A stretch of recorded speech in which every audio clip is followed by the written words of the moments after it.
Hi, Michelle. Hi, Bobby. How are you doing today? Good. How are you? Okay, thank you. I think you're from Texas, but where do you live now? Yeah, I'm originally from Houston, but I live in LA now. Oh, wow. Quite a game. Yeah, quite a change indeed. From lots Were of you always humidity to uh, none.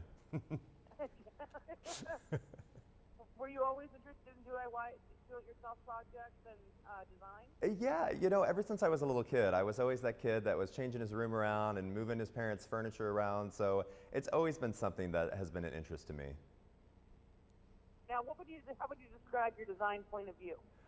My design point of view, honestly, it's whatever my client needs. A lot of designers want to put their aesthetic on their clients, but to me, it's about what makes my clients happy. So although I have a personal, very minimal design aesthetic for myself, when it comes to my clients, it's what makes them happy.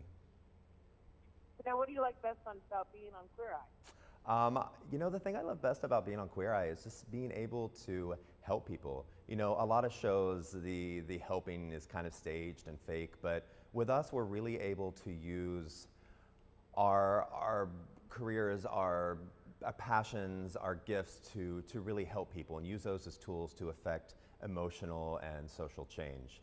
And that's one of the reasons why I'm so excited to be here today, because I'm working with Delta Faucet, who I use in a lot of my projects on Queer Eye. And we're at Cooper Hewitt, the Smithsonian Design Museum in New York, and we're celebrating a new installation called the Census Design Beyond Vision. Now, what is National Design Week? National Design Week, what is it? It's just a Yes. celebration of everything design, doing great new exhibits at museums like here at Cooper Hewitt, and just really focusing on what makes design amazing, kind of like Fashion Week, but for designers. And for everyone, for that matter. Now, thank you, Chip. What do you think makes up a well-designed home? To me, designing with the senses is very important. We're so engaged in technology these days, and we just sit there and we look at our little screens all day long. So making sure when you're thinking about design and implementing it into your home that you're using all your senses. From sight when you walk into a room with colors and lighting, to touch with different textures and fabrics, and even in your kitchen and bath, like using faucets like the Delta Pro that has a nice smooth finish, but then on the spout, it has a texture. So when you feel it, you're constantly engaging your different senses, especially touch. Now, what are some of your top tips for heightened senses when you get home? Some of my top tips. Some of my top tips. I'm sorry? There was just a phone blow. You there? I'm having a hard time hearing, but I think you asked me for my top tips on sensorial design. I love changing up just the textures in a space with different rugs and pillows. Also, changing up your lighting really engages your sense of sight. And then even your favorite autumn candle can really bring back those memories of wonderful times back around the table at Thanksgiving. And your favorite band playing in the background, or even a nice wind chime outside, can really kind of create that serene experience for you at home, whether you have guests over or if it's just for you. Now, what are some common mistakes people make when they're redoing the interiors of their home?